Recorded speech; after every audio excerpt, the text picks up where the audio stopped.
Malawakang baha sa Talisay, isinisi ng mga residente sa palpak na flood control project sa kanilang lugar. Makibalita tayo kay Mar Gabriel. Mar.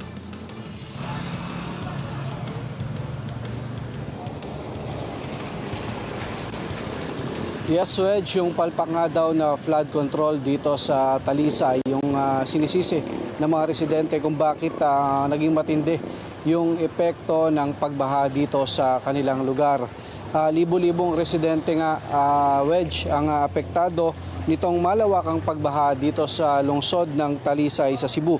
Ang mga residenteng naapektuhan karamihan, mga nakatira sa tabing ilog at sila ay nawalan ng bahay matapos ngang tangayin ng malakas na agos ng baha. Hindi rin nakaligtas yung mga residente sa mga subdivision na inabot din ng baha. Sa Barangay Dumlog, na balot ng makapal na putik ang mga kalsada at nalubog sa tubig baha ang maraming mga sasakyan.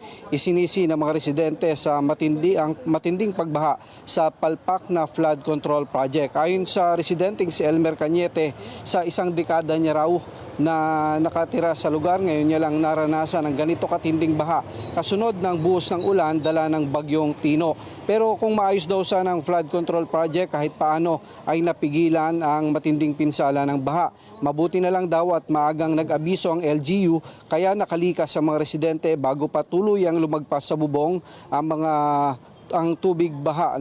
Sa datos ng Cebu Provincial Government, 48 na ang napaulat na namatay sa buong lalawi. Aktibo ito simula kagabi matapos sagdaan ni Cebu Governor Pamela Baricuatro ang Executive Order No. 68. Nagpapatuloy naman ang clearing operation dito sa mga lugar na naapektuhan ng malawakang pagbaha, katuwang ang mga tauhan ng Police Provincial Office o ng PNP Region 7. Patuloy din na kinukumpuni yung mga linya ng kuryente upang maibalik na ang supply ng kuryente. Wedge.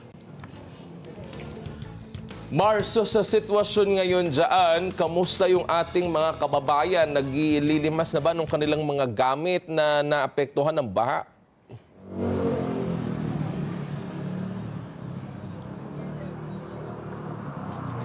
Wedge, yung dito sa mga residente na nakatira sa mga subdivision, nililimas nila yung putik na pumasok sa kanilang mga bahay. Habang yung mga kababayan naman natin na nawala ng bahay dahil light materials lang yung kanilang mga bahay, bumabalik din doon sa mga lugar na dating kinatitirikan ng kanilang mga bahay para nga kolektahin yung mga pwede pang pakinabangan gaya ng mga yero at mga bakal para maibenta sa junk shop. Pero ayon sa mga residente, babalik pa rin at magtitirik pa rin sila ng bahay doon sa kanilang mga lugar pag gumanda-ganda na itong lagay ng panahon.